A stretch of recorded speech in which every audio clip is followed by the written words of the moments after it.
ప్రతి ఒక్కరం కూడా ఏదన్నా పని ఉందనుకోండి, ఫర్ ఎగ్జాంపుల్ రేపు చేద్దాంలే అనుకుంటాం, లేకుంటే మళ్ళీ చేద్దాంలే అని ఆలోచిస్తాం. అంటే ఆ రేపు ఏమవుతుందో ఎవరికీ తెలీదు. చేయొచ్చు, చేయలేకపోవచ్చు, లేకుంటే మన ఆలోచన మారిపోవచ్చు. అలా కాకుండా ఎప్పటి వరకు అప్పుడు కంప్లీట్ చేసుకోవాలి. సో భవిష్యత్తు గురించి ఆలోచించకుండా మనం ఎప్పుడు ఏది అనుకుంటామో ఆ రోజు అప్పుడు చేయటం మంచిది. ఈ లక్షణం మనం పిల్లలకి ఎలా అలవాటు చేయాలంటారు? అంటే రేపు మంచి కూడా జరగచ్చు, రేపు మంచి జరగచ్చు, చెడు జరగచ్చు, అవకాశం ఉంది. ఇప్పుడంటే సంవత్సరానికి సరిపడా ప్లానింగ్ ఖచ్చితంగా ఉండవలసిందే. ప్లానింగ్ ఉండాలి. తర్వాత అబ్దుల్ కలాం గారు చెప్పారు, కళలు కనండి అని. కొత్త కొత్త కళలు కంటూ ఉండాలి. కాకపోతే సంవత్సరం తర్వాత జరగబోయేదాన్ని మనం ఇవాళ చెప్పలేం. నెక్స్ట్ ఇయర్ ఏం జరుగుతుందో మనకు తెలీదు. ఈరోజు చేయవలసిన పని, ఈరోజు చదవాల్సిన చదువు, ఇవాళకి కావాల్సిన వర్క్ అనేది ఇప్పటికిప్పుడు చేసుకుంటూ ఉండాల్సిందే పిల్లలు. అయితే నెక్స్ట్ ఇయర్ మీద ఆశ లేకపోతే ఎలాగండి అని అడుగుతారు. ఆశ ఉండాలి, కానీ ఆలోచన ఉండకూడదు. వచ్చే సంవత్సరం ఇవాళ నవంబర్ లేదా డిసెంబర్ 5వ తారీఖు, వచ్చే సంవత్సరం డిసెంబర్ 5వ తారీఖు నేను ఫలానా ఊరు వెళ్తానని ఎలా చెప్తాం? మనం టికెట్ బుక్ చేసుకుంటాం. మనం ఇప్పటి రోజుల ప్రకారం చూడండి, ఒక 6 నెలలకి ముందే ఫ్లైట్ టికెట్లు రిజర్వ్ చేసుకుంటాం. మన ఉద్దేశం ఏంటి? 6 నెలల ముందు చేసుకుంటే సగానికంటే తక్కువ ఫేర్లో వచ్చేస్తుంది. 10,000లో వెళ్లాల్సిన టికెట్ 3,000కే వచ్చేస్తుంది. కాబట్టి ప్లాన్డ్గా బుక్ చేసుకుంటాం. ఈ 6 నెలలు గడిచిన తర్వాత, లేదా 2 నెలల ముందనుకోండి గడిచిన తర్వాత, ఆ రోజు మనకు జ్వరం రావచ్చు, మన ఇంటికి చుట్టాలు రావచ్చు, మనకి ఇంకో ఇబ్బంది రావచ్చు, ప్రయాణం మానేయచ్చు, లేదా ఫ్లైట్ క్యాన్సిల్ అవ్వచ్చు, ఏదైనా జరగచ్చు కదా. మనం ఏం చేస్తాం? హోప్ఫుల్గా బాగా జరుగుతుంది అని ఊహిస్తాం. హోప్ ఊరికే ఉంచుకోవటం వరకే. ఆ రోజు వరకు ఏమవుతుంది అనేది నిజంగా మనకి తెలియదు. కాబట్టి ప్లాన్ చేసుకోవాలి, కానీ దాని మీదే ఆశ పెట్టుకుని వెంపర్లాడుతూ ఉండకూడదు. ఒకవేళ అయితే మంచి జరగచ్చు, లేకపోతే చెడు జరగచ్చు. అయితే దీని మీద ఒక చిన్న స్టోరీ ఉంది, చాలామందికి తెలుసు ఇది. ఓకే, కొంచెం చిన్న ట్రీట్మెంట్, చిన్న డిఫరెంట్గా ఉంటుంది, అదే చెప్తున్నాను అనమాట. ఒక రాజ్యంలో ఒక రాజుగారి దగ్గర చాలామంది మంత్రులు, సైన్యాధిపతులు వాళ్ళు వీళ్ళు ఉన్నారు. వాళ్ళకి ఏంటంటే గుర్రాలు అవసరమైనాయట. గుర్రాలు కావాలి. గుర్రాలు ఎవ్రీ ఇయర్ కొనుక్కుంటారు. పాత గుర్రం ముసలిదైపోతే పెద్ద గుర్రాలు అవి యుద్ధానికి పనికిరావు, ఎక్కడికైనా పరిగెత్తడానికి పనికిరావు. గుర్రం అంటే పరిగెత్తేది, అవును కదా. కొంత వయసు వచ్చాక ఇంకా పని చేయవు. ఆ పాత వాటిని సాలల్లోనే కట్టేసి అవి ఎప్పటికి మరణం వస్తే అప్పటికి వస్తుంది, వాటిని వదిలేస్తారు. యంగ్గా బలంగా పనిచేసే గుర్రాలని ప్రతి సంవత్సరము కొనుక్కోవాలి. గుర్రాలు కొనుక్కోవాలి, కత్తులు అవి కొత్తవి చేయించుకోవాలి, బాణాలు కొత్తగా మళ్ళీ పదును పెట్టించుకోవాలి, ధనుసులు విరిగిపోతూ ఉంటాయి, కొత్తవి కావాలి. ఏటా ఈ పనులు అవుతూనే ఉంటాయి. అయితే ఏమైందట, గుర్రాలు కొందామని అనుకున్నారు. ఈ గుర్రాలు కొనడానికి ఒక ఎక్కడి నుంచో వెళ్తున్నటువంటి, మామూలుగా ఈ సముద్రాల మీద నుంచే వచ్చేవి ఇది వరకు, నౌకల్లో వచ్చేవన్నమాట. ఈ నౌకల్లో వచ్చిన గుర్రాలని ఒక సాలలో దింపారు. 500 1000 గుర్రాలు వచ్చినాయి. ఈ మంత్రి గారు, దండనాయకుడు ఇద్దరు కలిసి గుర్రాలు చూడడానికి వెళ్ళారు. గుర్రం చూసి దాన్ని నిశ్చయించాలి కదా, ఇది కొనుక్కోవాలి, ఇది బాగుందని. చూశాక ఏమైంది, సరే ఒకడు మా గుర్రం భలే పరిగెడుతుందండి అని చెప్పాడు. ఇంకోడు మా గుర్రం చాలా తెలివిగలదండి, చాలా యాక్టివ్, అసలు దీనికి నిద్ర అవసరం లేదని ఒకడు, గడ్డే అవసరం లేదని ఇంకొకడు, ఎక్కువసేపు నీళ్లు తాగించకపోయినా బాగా పని, వాళ్ళ వస్తువుల గురించి వాళ్ళు చెప్పుకుంటారు. మనం ఇప్పుడు అడ్వర్టైజ్మెంట్ చూడటం లేదా, ఇది వేసుకుంటే మీరు గాల్లో తేలిపోతారు ఈ బట్టలని, అలాంటివే చెప్పారు. చెబితే ఒకడు చెప్పాడు, ఈ గుర్రం ఎగురుతుందండి అని చెప్పాడు. అనేసరికల్లా ఈయన ఉత్సాహం వచ్చింది. అబ్బా, గుర్రం ఎగురుతుందా? ఎగిరే గుర్రం అయితే మరీ మంచిది అని చెప్పేసి ఆ గుర్రాన్ని కాస్త పట్టుకొచ్చేసారు. కొన్ని గుర్రాలు కొనుక్కుని ఈ తెచ్చిన గుర్రాన్ని ప్రత్యేకంగా రాజుగారికి ప్రదర్శించారు. ఈ గుర్రం ఎగురుతుందిట అని. అనేసరికల్లా సరే దాన్ని ఎగిరించమన్నాడు రాజు. ఎగురన్నారు, కొట్టారు, పీకారు, లాగారు, ఏం చేసినా అది ఎగరటలేదు, మామూలుగా నుంచుంది. కావాలంటే పరిగెడుతుంది కానీ ఎగరటలేదు. అనేసరికల్లా ఏమైంది, 4 రోజులు చూశారు, ఈ గుర్రం ఎగరల. ఆ సాలవాడు ఎవడైతే వీళ్ళకి గుర్రం అమ్మాడో వాడిని పట్టుకొచ్చి అడిగారు, గుర్రం ఎగురుతుందని చెప్పావు కదా, ఏది ఎగిరిచ్చు చూద్దామని. ఎగరదు. ఆడేమన్నాడంటే, అది కాదండి, ఎగిరినంత వేగంగా పరిగెడుతుందని చెప్పానండి, అంతేగాని లిటరల్లీ ఎగురుతుందని నేను చెప్పలేదు అన్నాడు. అనేసరికి రాజుకు కోపం వచ్చింది. నీ వల్ల కాదా అయితే అన్నాడు. గుర్రం ఎలా ఎగురుతుందండి మహారాజా, మీరు భలేవారని అనగానే వీడు తల తరిగేయండి రా అన్నారు. తల తీసేశారు వీడిది. అక్కడి నుంచి ఆ పూటగా అయ్యింది. మర్నాడు మంత్రి గారిని, నువ్వే కదా ఈ గుర్రాన్ని కొనుక్కొచ్చావు, ఎగురుతుందని చెప్పావు, ఎగిరించమన్నాడు. ఈ మంత్రి గారికి ఏం చెప్పాలో అర్థం కాలేదు.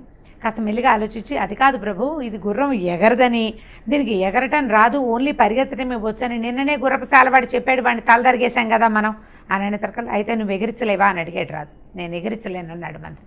వీడి తల కూడా తీసేయండి అన్నారు. ఇక రోజు ఆ గుర్రాన్ని నున్నగా మాలిష్ చేసి దానికి బాగా తినబెట్టి దాన్ని బలిపించటం, దాన్ని తీసుకురావటం రాజస్థానానికి, ఎవడో ఒకడిని నీవు ఎగిరించడం వచ్చా, దీన్ని ఎగిరించు అంటాం, అది ఎగరదు, వాడికి రాదు, వీడి తల పోవటం. ఇలా కొద్ది రోజులు గడిచినాయి. ఎంతమంది తలలు పోయినాయో. ఆ రాజుకి ఎలాగైనా గుర్రాన్ని ఎగరాలి, ఆ ఎగిరే గుర్రాన్ని తను చూడాలి అని పెట్టుకున్నాడు. కొన్నాళ్ళు గడిచింది. ఏమైంది, ఇంకా రాజస్థానంలో ఉన్న పెద్ద పెద్ద వాళ్ళు, బలశాలు, తెలివైగల పేరున్న వాళ్ళు అందరూ అయిపోయారు, తలకాయలు తరిగేశారు అందరివి. తరిగేసిన తర్వాత ఇక సామాన్యుల వంతు వచ్చింది. మామూలుగా లేమని బోళ్ళని మంది వస్తారుగా రాజస్థానంలో నుంచుని చూడడానికి, చోద్యం చూసేందుకు. ఓ సామాన్యుడిని కొంచెం దిట్టంగా బాగా తెలివిగా కనపడుతున్నాడు. అంటే మొహాలు కొన్ని కొంచెం బ్రైట్గా యాక్టివ్గా ఉంటే వీడికి తెలివైన వాడు అని అనిపిస్తుంది కదా. ఒకడిని పట్టుకున్నారు. రాజు అన్నాడు, నీకు గుర్రం ఎగిరించడం వచ్చంటే, ఓ నాకు వచ్చు ప్రభు అన్నాడు. అనేసరికి రాజు, అరే ఇప్పటిదాకా ఒకడు కూడా నాకు వచ్చని లేదు, ప్రతివాడు గుర్రం ఎగరదని నాకు పాఠం చెప్పారు, ఎగురుతుందని నాకు ముందు నుంచే అనుమానంగా ఉంది, నీకు వచ్చనమాట అయితే అంటే, నాకు వచ్చు ప్రభు, వచ్చు. కాకపోతే ఈ గుర్రానికి ఎగిరించడానికి ఒక మంత్రం ఉంది. నా చిన్నప్పుడు మా ఊళ్ళో పల్లెటూళ్ళలో మా తాత నేర్పించాడు. అయితే పద మీ తాతని తెద్దాం అన్నాడు. ఆ తాత చచ్చిపోయాడండి, చాన్నాళ్ళు అయింది. తాత దగ్గరికి ఏం వెళ్తావు, కానీ మంత్రం నాకు చెప్పాడు కదా, నాకు మంత్రం వచ్చు, నేను ఎగిరిస్తాను. ఒక ఏడాది టైం ఇస్తే సరిపోతుంది. సంవత్సరం పాటు చిన్నప్పుడు నేర్చుకున్న మంత్రం చదవాలి కదా ఏడాది అంతా. ఈ సంవత్సరం అంతా పునశ్చరణ చేసి అప్పుడు మంత్రానికి బలం వస్తుంది. ఈ గుర్రానికి రెక్కలు తెప్పించి నేను ఎగిరిస్తాను, చూసుకోండి కావాలంటే అన్నాడు. రాజుగారికి సంతోషం వేసింది. శభాష్, వీడు భలే ఉన్నాడు, ఇలాంటి వాడే మనకు కావాలి. అసలు వీడికి వచ్చని ముందు కనుక తెలుసుంటే మనం వీళ్ళందరినీ చంపేవాళ్ళం కాదు, అనవసరంగా చక్కగా ఇతనితో ముందు చేయించేవాళ్ళం, అనవసరంగా వీళ్ళందరూ తలకాయలు ఉత్తరించాము. మొదటే కనుక రాజ్యంలో మనం డప్పు చాటింపు వేయించుంటే డబ్బు పెట్టి చాటింపు వేస్తారు. ఎవరికైనా గుర్రం ఎగిరిష్టం వచ్చా అంటే వీడు చెప్పేవాడు నాకు వచ్చని, వాడిని తెచ్చేవాళ్ళు. వీళ్ళంతా తెలివి తక్కువ వాళ్ళు, మన మంత్రులు వాళ్ళు. నేను మాత్రం భలే కనిపెట్టాను, వీడి మొహంలో తెలివి చూడంగానే నాకు డౌట్ వచ్చిందని రాజు సంతోషించాడు. సరే, అక్కడి నుంచి అందరు అడిగారు, ఓరే ఇంతుంపదేగా ఎట్లా ఎగిరిస్తావురా, గుర్రాన్ని ఎగిరిచ్చే మంత్రమే విట్రా అంటే నవ్వాడు. వాడు సమాధానం చెప్పలేం. ఇంటికి వెళ్ళాడు. ఈ లోపల కర్ణాకర్ణిగా అతని ఇంటికి కబురు అందిపోయింది, ఇతను గుర్రం ఎగిరిస్తాడని, ఎగిరించకపోతే ఏడాది తర్వాత వీడి తల తరిగివేయబడుతుంది అని తెలిసిపోయింది. ఆ భార్య రెడీగా నుంచింది వాకిట్లో. ఏమయ్యా, మీకు అసలు తాతే లేడు, నువ్వు పుట్టకముందే చచ్చిపోయిన తాత నీకు మంత్రం చెప్పాడని చెప్పావుట, ఎలా చెప్తావు? ఈయన పుట్టకముందే వీళ్ళ తాత చచ్చిపోయాడు, భార్యకి తెలుసు ఆ సంగతి, ఎలా చేస్తావు అంటే ఈయన అన్నాడు, ఏడాది టైం ఉంది కదా, ఈ ఏడాది లోపల ఎన్ని జరగచ్చు. ఈ ఎగరటానికి సిద్ధంగా ఉన్న గుర్రానికి జబ్బు చేయొచ్చు, అది చచ్చిపోవచ్చు. ఒకటి, రాజుగారికే జబ్బు చేయొచ్చు, మతిమరుపు రావచ్చు, ఇంకేదైనా రావచ్చు, ఆయన ఏ యుద్ధానికో వెళ్ళిపోవచ్చు, లేదా గుర్రం ఎగరదనే బుద్ధి జ్ఞానం ఆయనకే కలగచ్చు, లేకపోతే ఏమో గుర్రం ఎగరచ్చు. ఏడాది తర్వాత ఏదైనా జరగచ్చు. సంవత్సర కాలం టైం ఉంది, మనం ఎందుకు స్థిమితంగా ఉందాం. ఈ ఏడాదిలో భగవంతుడు ఏదనుకూలిస్తే అది. చావే ఉందంటావా, అసలు ఇవాళే చచ్చిపోవాలి, నన్ను ఎగిరించమన్నాడు, నేను ఎగిరించలేనంటాను అనగానే మెడ నరికేయాలి. నాకు ఏడాది టైం ఇచ్చాడు చూసావా దేవుడు. ఒక సంవత్సర కాలం సమయం నాకు స్ఫురణకి తెచ్చేలాగా చేసిన భగవంతుడు ఈ సంవత్సరం తర్వాత ఏదైనా చేయొచ్చు, ఎలాగైనా జరగచ్చు.